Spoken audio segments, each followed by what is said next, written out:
I'm studying politics and international relations at Royal Holloway. I chose the subject because I did it for A-level, government and politics, and it got me really, really interested. I'm a blind student. I'd never been away from home before. I am the first person in my family to move away for university. On top of the fact that I can't see anything, I think definitely for my mum and dad that was scary, and for me it was scary. I had a really amazing support network from my family. I had a teacher for the visually impaired. She used to come in every week and help me build up my skills, like typing, braille, and my cane, learning how to use a cane. Also just learning how to walk around independently, ask people for help. That was a big thing. And just the general things. I know that a lot of the time people go to university and they don't really know how to cook and clean, but they kind of wing it. I couldn't really do that because I think I might kill myself with food poisoning. So that was something I had to learn before I went. You never think something's going to be an issue until you're in the situation and you think, oh, that wasn't what I expected it to be. And that's the situation where if you can't do it yourself, you have to kind of be brave enough to kind of tap the person next to you and be like, hey, can you kind of help me figure this out? I went to one of the open days for that university, and I met up with the disability team, and that was really good because I went to a few different universities and kind of asked have you ever had any visually impaired students before? Could I get their contact details just in case I have any questions about their experiences? They gave me a scanner, so if ever I needed anything that was in paper format to read it, I just scan it and then go onto my laptop, so that was useful. Also, I have a braille machine, which is my own now. Well, when I first got there to university, there was just this thing where I was like, oh my god, why did I do this? This is a massive mistake. The turning point was when I started to make friends who I could who I spent time with, who then kind of became my halls of residence.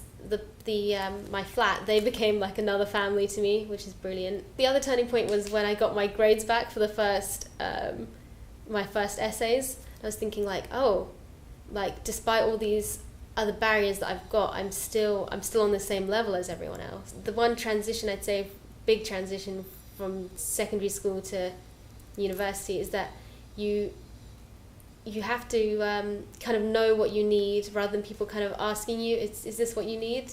You have to kind of take the initiative of being this is what I want from my education, and this is what I think I'm going to need to get there. I think before university, I was never really put in a situation where I was surrounded by so many different people who want different things. I'm Muslim, I don't drink alcohol. I've never really thought about going out clubbing or anything like that before. So being put in that situation and kind of knowing where, kind of defining my limits and knowing, right, this is what I'm comfortable with, this is what I'm not comfortable with. Unexpectedly, I'm part of the Christian Union. My flatmate, my next door neighbour, she's my best friend at university, and she's quite a strong Christian, and I'm quite a strong Muslim, and it was a very good friendship. Somehow it's worked out. So I knew that I wanted to go to university from quite early on. Even when I had my doubts, I thought that was what was going to happen. So did my family. So for a long time they were kind of I had savings for it. Because my sister before me went as well, it kind of it meant that money was kind of an issue, and I couldn't take out that loan. And I was kind of thinking, oh, how am I going to do this? But so far it's been working out quite well because I had saved up money from just my personal independence payment, I think it's called. The more universities you can go and see, the better, because you can really narrow down where you want to go. Prioritize what you really want, whether it is a student life or the course. I think you should always take opportunities when they come your way. You're never going to grow unless you kind of step out of your comfort zone, which I've learned a lot. I'm really glad that I did it. Things might go wrong, but that shouldn't stop you.